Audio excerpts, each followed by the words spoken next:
Hai. Hai. Hai. Halo.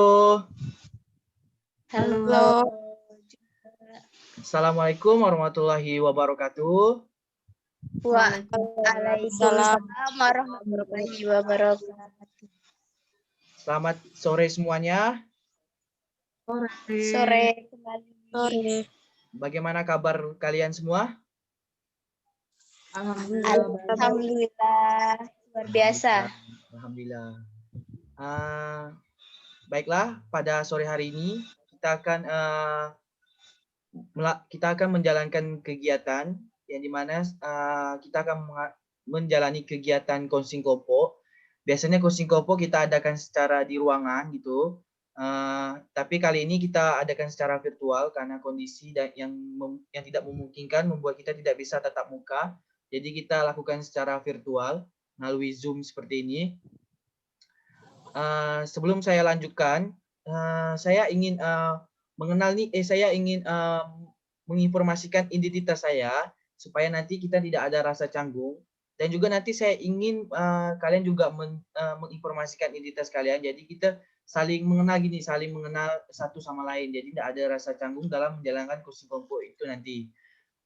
Sebelum itu, perkenalkan, nama saya Muhammad Teriadi. Saya lulusan S1 Bimbingan Konseling Islam. Alamat saya di Desa Kapur. Saya di sini sebagai pemimpin kompo ataupun konselor, yang dimana saya bertugas sebagai fasilitator, dan kawan-kawan di sini berperan sebagai anggota kompo di dalam coaching kompo ini ataupun konseli. Baiklah, karena saya tapi sebelum kawan-kawan sebelum kawan-kawan menginformasikan identitas kawan-kawan, saya juga ingin pertama dulu saya akan menginformasikan bahwasanya di coaching kompo ini kita mendepankan asas kerahasiaan, di mana segala apapun yang kita bahas di coaching kompo ini, maupun dari kawan-kawan bercerita pengalaman kawan-kawan dan saya menjelaskan, kita tetap bahasnya di coaching kompo ini. Jadi jangan ceritakan ke kawan-kawan ataupun teman-teman kalian. Jadi rahasiakan semua ini dan kita bahas tetap di coaching kompo ini. Maka kita mendepankan asas kerahasiaan. Coaching kompo ini juga mendepankan asas keterbukaan, di mana kawan-kawan saya akan berikan kesempatan untuk terbuka gitu, untuk bercerita mengenai pengalaman kawan-kawan mengenai apa yang akan kita bahas di coaching kompo ini. Dan saya juga ingin menginformasikan mengenai aturan-aturan yang harus kita tetapkan dan kita patuhi. Yang pertama sudah pasti kawan-kawan harus meng-silentkan HP kawan-kawan supaya coaching kompo ini bisa berjalan dengan efisien dan efektif. Dan kawan-kawan juga harus bisa saling menghormati satu sama lain, karena kita nanti juga sudah saling kenal. Jadi kawan-kawan juga harus bisa saling menghormati. Jika ada interupsi ataupun hal yang ingin disampaikan, kalau bisa menggunakan bahasa yang bagus, bahasa yang sopan santun, depankan juga akhlak supaya coaching kompo ini bisa berjalan dengan baik dan efektif. Baiklah, langsung saja. Tadi saya sudah memperkenalkan diri saya. Kawan-kawan boleh memperkenalkan diri kalian, kawan-kawan, supaya kita ini bisa saling mengenal satu sama lain, jadi tidak ada rasa canggung dalam coaching kompo ini nantinya. Oke, siapa dulu yang ingin memperkenalkan? Saya. Bella, saya persilakan. Perkenalkan, nama saya Rita Putri Kinanti. Saya tinggal di Jalan Sengere Dalam. Saya berkuliah di IAIN Pontianak, jurusan Bimbingan Konseling Islam. Terima kasih. Oke, terima kasih. Bella, untuk selanjutnya, saya persilakan. Saya. Oke, saya persilakan. Perkenalkan, nama saya Uswatun Hasanah. Asal daerah saya, Kecamatan Teluk Kedai, Kabupaten Kuburaya. Ya. Di sini saya di IAIN Pontianak. Terima kasih. Oke, terima kasih. Bella, yang terakhir. Sebelumnya saya minta maaf terlebih dahulu jika ada suara-suara yang ribut. Oke, tidak apa-apa.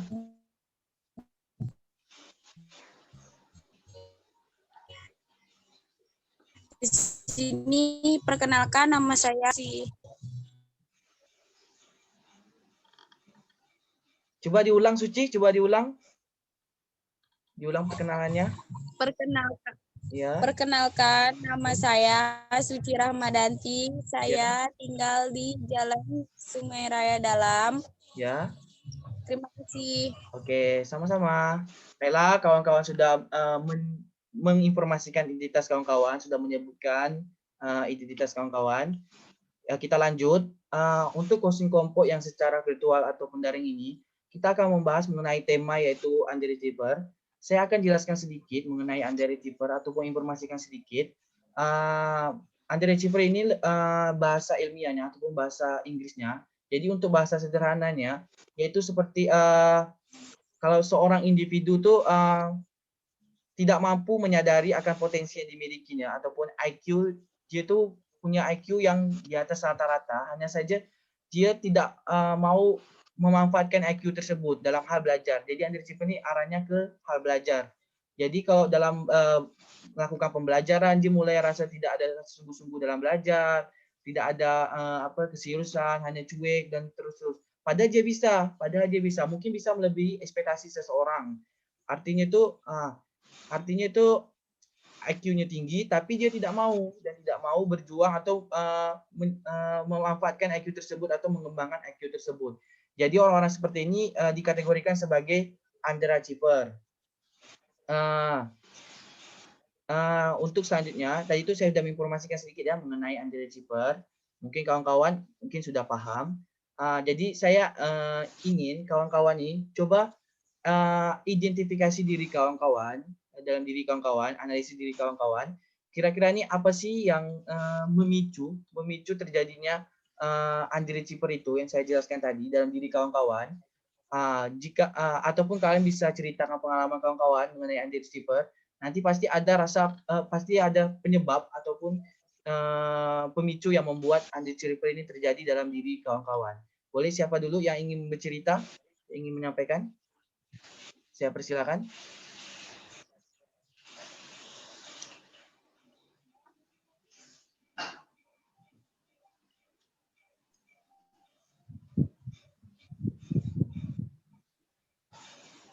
Ayo, ada yang ingin bercerita? Saya ingin bercerita. Oke. Di sini saya itu selalu merasa diri saya itu kurang insecure lah gitu ibaratnya kan. Ketika saya mengerjakan tugas, saya itu tidak percaya dengan diri saya sendiri. Mungkin agar saya mendapatkan rasa percaya diri itu kembali, ada saran untuk Kakak Dikta yang bisa menjelaskan kenapa saya bisa seperti itu. Terima kasih. Oke, sebelum itu Suci, mengenai masalah Suci mengenai underachiever ini, tadi itu penyebabnya mungkin insecure ya, kurang kepercayaan diri. Jadi itu kira-kira tuh penyebab itu tuh dari angka 1 sampai 10, itu di angka berapa Suci menurut Suci? 9. Oh, berarti paling tinggi ya, berarti itu paling potensi menyebabkan underachiever. Oke. Untuk selanjutnya, mungkin ada yang ingin mengekspresi. Oke, saya persilakan.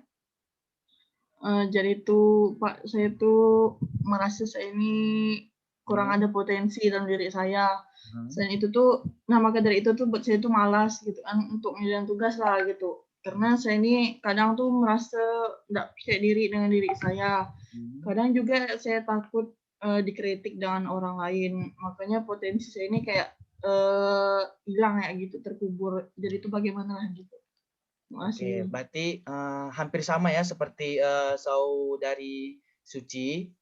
Penyebabnya itu dari ketidakpercayaan diri, sehingga potensi itu sebenarnya ada tapi tidak mau timbul karena percaya diri yang kurang itu. Jadi saya ingin tanya juga nih, kira-kira dari angka 1 sampai 10, menurut saudari Lita nih, itu di angka keberapa itu penyebab tersebut? 10. 10, berarti paling tinggi ya, berarti ketidakpercayaan dirinya tuh kurang, itu yang bisa menyebabkan potensi itu tidak mau keluar gitu. Berarti ini penyebab yang tinggi ya, sangat tinggi. Oke, untuk yang terakhir mungkin saudari Uswatun ada yang ingin mengeksplor diri. Baik. Oke, saya persilakan. Baik, terima kasih. Permasalahan saya sih tidak jauh dari teman-teman Ya. Suci sama Lita, Mhm. yaitu rasa tidak percaya diri. Mhm. Bagaimana saya tuh berpikir kayak gini, Kak, Bang, saya tuh merasa bahwa potensi pada diri saya itu tidak ada gitu kan. Itu menurut saya. Seperti misalnya malah belajar, intinya bermalas-malasan, entah malas baca buku atau belajar tentang yang lainnya gitu kan. Mungkin hanya itu. Oke, terima kasih buat saudari Uswatun. Saya ingin meluruskan sedikit. Sebenarnya tidak ada semua orang tidak punya potensi, pasti ada. Seperti mungkin sama seperti masalah Suci, seperti juga masalah Lita, Uswatun juga belum bisa memunculkan potensi tersebut. Pasti ada potensinya. Karena ini kita masalah underachiever. Pasti setiap orang punya potensi yang lebih dalam dirinya.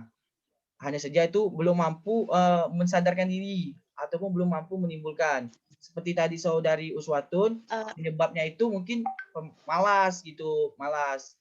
Betul tidak? Ya betul kan? Karena malas gitu. Betul. Jadi tidak ada rasa serius. Jadi potensi itu jadi susah untuk muncul karena ada rasa malas dalam pikiran yang Us rasakan sekarang ini. Mungkin saya ingin tanya nih untuk saudari Us, dari angka 1 sampai 10, kira-kira itu di angka keberapa itu penyebab tersebut? 9. Oh, 9. Berarti tinggi juga ya, sangat tinggi 9 ini. Berarti rasa malas itu benar-benar memicu terjadinya underachiever. Jadi pikirannya malas itu membuat potensi itu jadi membuat potensi itu jadi susah untuk muncul dan dikembangkan. Oke, terima kasih nih buat kawan-kawan yang sudah mau mengeksplor diri dan mengidentifikasi diri. Karena ini masih tahap pembuka, masih sesi yang pertama. Waktu kita juga hanya diberikan dalam tahap ini hanya 60 menit. Jadi saya ingin memberikan saran buat kawan-kawan untuk kedepannya kita akan lebih bahas lebih lanjut mengenai identifikasi kawan-kawan. Dan saya sarankan menurut kawan-kawan nih, ada waktu kapan kita akan melakukan counseling kelompok ini kembali untuk pertemuan selanjutnya. Kira-kira ada waktu kapan itu? Saran? Boleh. Minggu depan. Minggu depan ya. Ini hari apa ini? Ini hari Senin ya? Senin. Pasti Seninnya lagi ya kita Hari ketemu ya? Senin lagi ya? Ya. Mungkin kita ketemunya di jam-jam segini lagi ya, nggak apa-apa ya? Ya. Oke, nggak apa-apa. Saya ini benar-benar apresiasi buat kawan-kawan yang sudah mau meluangkan waktunya. Bahkan kawan-kawan juga masih mau melanjutkan lagi supaya kita ini masalah ini bisa kita selesaikan bersama-sama nanti di akhirnya. Karena ini masih tahap pembuka, masih tahap awal.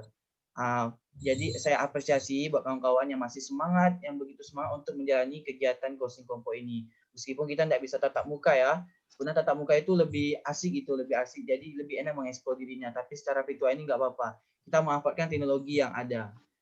Oke, terima kasih buat waktu dan kesempatannya buat kawan-kawan. Jika ada kata-kata dari saya sebagai pemimpin kelompok dalam memimpin coaching kelompok ini, dalam berkata-kata ataupun ucapan, saya mohon maaf. Terima kasih. Saya akhiri. Assalamualaikum warahmatullahi wabarakatuh. Waalaikumsalam warahmatullahi wabarakatuh.